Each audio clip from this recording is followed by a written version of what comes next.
दोस्तों अदानी ग्रुप की बात करें तो अदानी ग्रुप ने यह साबित कर दिया है कि उनके शेयरों की जो प्राइस बढ़ी थी वो हवा हवाई नहीं थी बल्कि ज़मीनी हकीकत थी। क्वार्टर फोर के इन नंबर ने समझ में आ गया है कि आने वाले समय में अदानी ग्रुप तेज़ी से आगे बढ़ सकता है। बहुत ही बेहतर इस बार परिणाम देखने को मिले हैं। सभी कंपनियों ने बहुत ही शानदार रिजल्ट दिया है और आप देख सकते हो कि इसका नतीजा भी पॉजिटिव देखने को मिला है। आने वाले समय प्राइस भी बढ़ेगी, लेकिन आप समझ सकते हो कि अभी भी अदानी ग्रुप के लिए कुछ मुसीबतें बाकी है, जिसमें जो जांच चल रही है उसकी रिपोर्ट फाइनल आनी बाकी है। सेबी की जांच 3 महीने में पूरी होगी, उसके बाद में यहाँ पे जो भी है इसका दूध का दूध, दूध और पानी का पानी तो हो ही जाएगा। लेकिन यहाँ पे जो सबसे बड़ी बात है बिजनेस, और इस बिजनेस के दम पे ही यहाँ पे बड़े बड़े जो निवेशक है वो इन्वेस्टमेंट करने के लिए प्रेरित हो रहे हैं अदानी ग्रुप की तरफ, स्पेशली जीकेजी पार्टनर जैसे बड़े इन्वेस्टर। और बैंक भी पूरा भरोसा जता रहे, चाहे इंडिया के बैंक हो या फिर ग्लोबल बैंक हो। तो क्या करना चाहिए अदानी ग्रुप में, यहाँ पे कुछ बड़ी अपडेट निकल के आ रही जिनको जानेंगे। अदानी ग्रुप के आगे के प्लान के बारे में समझेंगे और अदानी ग्रुप की जो रणनीति है वो क्या आने वाले समय अदानी ग्रुप को फिर से ऊपर लेके जाएगी। वैसे फ्राइडे का दिन अदानी ग्रुप और अंबानी ग्रुप के लिए अच्छा नहीं रहा, उन दोनों के नेटवर्थ में गिरावट जरूर हुई है, लेकिन दूसरे जो आप देखें तो जो टॉप 5 में हैं उन्होंने काफ़ी अच्छा अचीवमेंट किया फ्राइडे को। तो यहाँ पे इन सारी बातों को समझेंगे और जानने की कोशिश करेंगे आगे की क्या रणनीति होगी अदानी ग्रुप को लेकर, मार्केट एक्सपर्ट की क्या राय है अदानी ग्रुप के शेयरों को लेकर। लेकिन फ्रेंड उससे पहले अगर आप पहली बार हमारे चैनल पे आए तो चैनल को सब्सक्राइब कर दीजिए, एक बेल आइकॉन दबा दीजिए ताकि जब भी नया वीडियो बने पहला नोटिफिकेशन आपको मिले। वीडियो पसंद आए तो लाइक शेयर जरूर कीजिए। चलो फ्रेंड्स वीडियो स्टार्ट करते हैं। मैं हूँ आपका दोस्त SB दवे और हमारे अपने चैनल ऑनलाइन कमाई में आपका बहुत बहुत स्वागत है। अदानी ग्रुप ने क्वार्टर 4 में अपना जो प्रॉफिट है उसमें 17% की ज़बरदस्त वृद्धि दर्ज की है, यानी करीब उनका प्रॉफिट 9,000 करोड़ रुपये को पार कर गया है। अदानी ग्रुप की फाइनेंशियल 2022-23 की जो मार्च तिमाही की जो प्रॉफिट और बिक्री है वो डबल डिजिट में रही है। इस बार अदानी ग्रुप की 10 लिस्टेड कंपनियों का कंबाइंड नेट प्रॉफिट मार्जिन सालाना दर पर 17% बढ़कर 9,093.97 करोड़ रुपये तक पहुंच गया है। एसी इक्विटी के आंकड़ों से जो जानकारी मिली है कि एक साल पहले समान तिमाही में अदानी ग्रुप को करीब 7,797.7 करोड़ का प्रॉफिट हुआ था। तिमाही दौरान के ग्रुप की कंबाइंड नेट सेल्स 12.16% बढ़कर 81,219.42 करोड़ तक पहुंच गई है। तो यहाँ पे सेल्स और प्रॉफिट दोनों में ही ज़बरदस्त इजाफा हुआ है। आप देख सकते हो कि 319.80% की ग्रोथ के साथ Adani green energy net profit के मामले में सभी कंपनियों को पछाड़कर सबसे ऊपर निकल गया है। कंपनी का प्रॉफिट फाइनेंशियल 2023 में 121 को भी बढ़कर फाइनेंशियल 2023 की तिमाही के मुकाबले देखें तो 508 को भी तक पहुंच गया है। इसके बाद ग्रुप की फ्लैगशिप कंपनी अदानी एंटरप्राइजेस का स्थान है जो दूसरे नंबर पर। कंपनी का प्रॉफिट सालाना दर पर 137.40% बढ़कर 722.48 को भी इसके आसपास रह गया है। और आप देख इसकी जो बिक्री है वो 26.06% की बढ़त के साथ 24,865 रुपये तक पहुंच गई है। क्वार्टर 4 के दौरान अदानी ट्रांसमिशन का नेट प्रॉफिट 69.63% की बढ़त के साथ में आगे बढ़ा है, जबकि अदानी टोटल गैस में 20.74% की बढ़त देखने को मिली है। अदानी पावर के अंदर 12.85% की बढ़त थी और अदानी पोर्ट्स के अंदर 5.1% की बढ़त देखने को मिली है। दूसरी और कुछ कंपनियां जिनके प्रॉफिट में कमी है, जिसमें NDTV के प्रॉफिट में 97.56% की गिरावट हुई है। अदानी विलमार में 60.05% की गिरावट थी। ACC सीमेंट में 40.54% की गिरावट और अंबुजा सीमेंट के प्रॉफिट में देखें तो 2.11% की गिरावट दर्ज की है। तो यहाँ पे सीमेंट की दो कंपनियों ने थोड़ा अच्छा प्रदर्शन नहीं किया है और NDTV ये तो ऑलरेडी इस कंपनियाँ जो है बाद में जुड़ी अदानी ग्रुप से। अदानी ग्रुप की कंपनी की बात करें तो आपको सिर्फ एक ही कंपनी दिखाई देगी और वो है अदानी विलमार, और इसी अदानी विलमार लिमिटेड ने ही यहाँ पे अपने देख सकते हो कि प्रॉफिट में कमी बताई है। वेंचुरा सिक्योरिटीज़ के रिसर्च हेड विनीत बोलंजीकर ने अदानी इंटरप्राइजेस के बारे में कहा कि अदानी इंटरप्राइज के सभी इनक्यूबेटिंग बिजनेस अच्छी तरह से ग्रोथ कर रहे हैं। अगले 3-5 सालों में डीमर्ज होने वाला है। एयरपोर्ट के बिजनेस में भी बेहतर प्रदर्शन हो सकता है। इसकी ग्रोथ ट्रैक पर है। स्टॉक अगले 3 से 5 वर्षों में मल्टी बैगर हो सकता है। अदानी पोर्ट्स पर ICICI डायरेक्ट के अदानी पोर्ट्स की क्वार्टर 4 की नतीजे हमारे अनुमान से काफ़ी अधिक है। हालांकि 1,273 रुपये के खर्च के कारण PAT कर लाभ के बाद अनुमान थोड़ा सा कम रहा है। ब्रोकरेज फर्म JM फाइनेंशियल ने अदानी पोर्ट्स के लिए टारगेट 800 रुपये से बढ़ाकर 850 कर दिया है।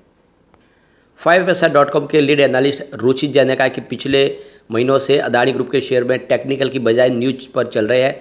जहां तक अदानी ग्रुप के शेयरों की बात है तो छोटी अवधि की मोमेंटम का अंदाजा लगाना मुश्किल है। हालांकि हमें अदानी पोर्ट्स और अंबुजा सीमेंट पसंद है।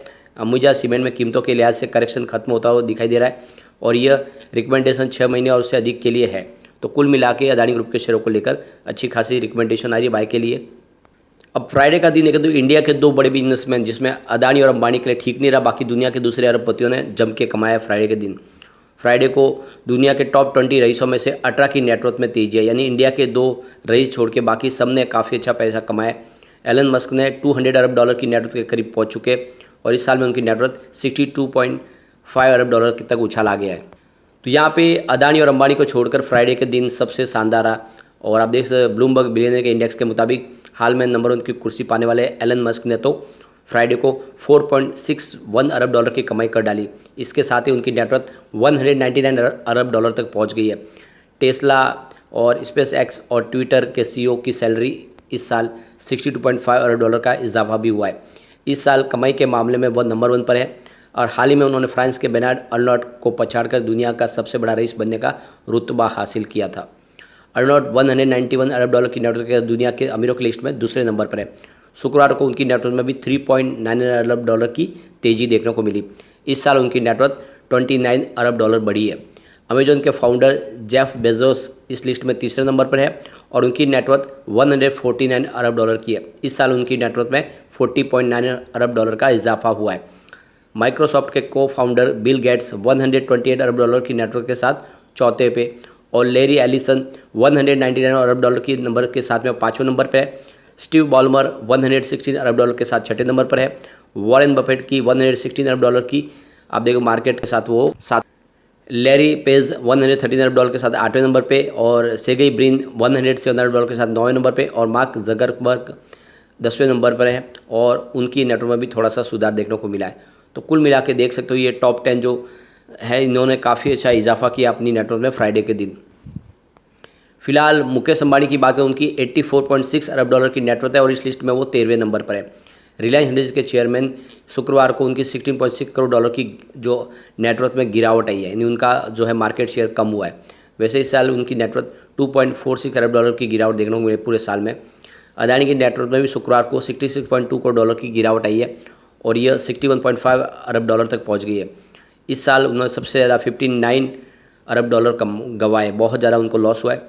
अदानी अमीरों की लिस्ट में देखते हो अभी फ़िलहाल 19 के नंबर पर है और एशिया में वो तीसरे नंबर पर है। चिंग जोंग और सेंसेन उनसे एक स्थान ऊपर 18वें नंबर पर है। तो फिलहाल अदानी टॉप 20 में बने हुए और आने वाले समय फिर से उसमें एक उछाल आ सकता है। अब यहाँ पे अदानी ग्रुप $3.5 बिलियन का फंड रेज करने की तैयारी कर रही है और इसलिए 3 कंपनियों के वो शेयर बेचेंगे। अब इसकी 2 कंपनियों की तरफ से तो उनके बोर्ड से मंजूरी दे दी है, जिसमें आप देख सकते हो अदानी की ग्रुप की फ्लैगशिप कंपनी अदानी इंटरप्राइजेस करीब 12,500 करोड़ की फंड रेज करेगी और अदानी ट्रांसमिशन 8,500 करोड़ का फंड रेज करने जा रही है और ये दोनों कंपनियां मिलके करीब 21 करोड़ का फंड रेज करने जा रहे हैं।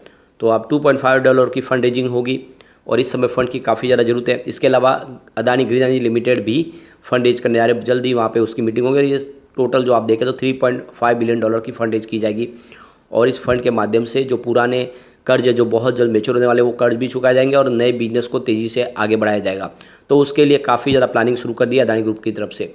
इसके अलावा अदानी ग्रुप एक और रास्ते से आगे बढ़ रहे, कुछ ऐसे प्रोजेक्ट जो इस समय वो करने की हालत में नहीं है उनको बंद भी कर रहे हैं, उनको कैंसिल कर रहे हैं। तो यहाँ पे करीब 3,110 करोड़ की एक बड़ी डील थी जिनको कैंसिल कर दिया गया। अब देखो अदानी इंटरप्राइजेस की जो सब्सिडीज कंपनी है अदानी रोड ट्रांसपोर्ट, उसने स्वर्ण टोलवे प्राइवेट लिमिटेड और गुजरात रोड इंफ्रा लिमिटेड के साथ किए शेयर परचेज एग्रीमेंट को रद्द कर दिया और ये सौदा उन्होंने कैंसिल किया है। और इसके पीछे सबसे बड़ी वजह है कि वो और कहीं निवेश नहीं करना चाहते बल्कि अपने जो पुराने जो इस समय जो कारोबार है उनको पटरी पे लाना चाहते हैं और इसी वजह से उन्होंने पहले डीबी पावर के जो एग्रीमेंट था जो फाइनल स्टेज पे पहुंच चुका था, जो उस डील को भी उन्होंने कैंसिल किया। तो इस वजह से वो पैसे बचाने की कोशिश करें और अपने बिजनेस को पटरी पे लाने की कोशिश करें और ये काफ़ी अच्छी पहल है। आने वाले समय इसके पॉजिटिव नतीजे देखने को मिलेंगे। लेकिन फ्रेंड, कोई भी इन्वेस्टमेंट करने से पहले अपने फाइनेंशियल एडवाइजर से बात भी ले लें या अपना खुद का रिसर्च करें, क्योंकि मैंने वीडियो आपके एजुकेशनल पर्पज़ के लिए ही बनाया। वीडियो पसंद आए तो लाइक से जरूर कीजिए और चैनल को सब्सक्राइब कर दीजिए। Thank you friend.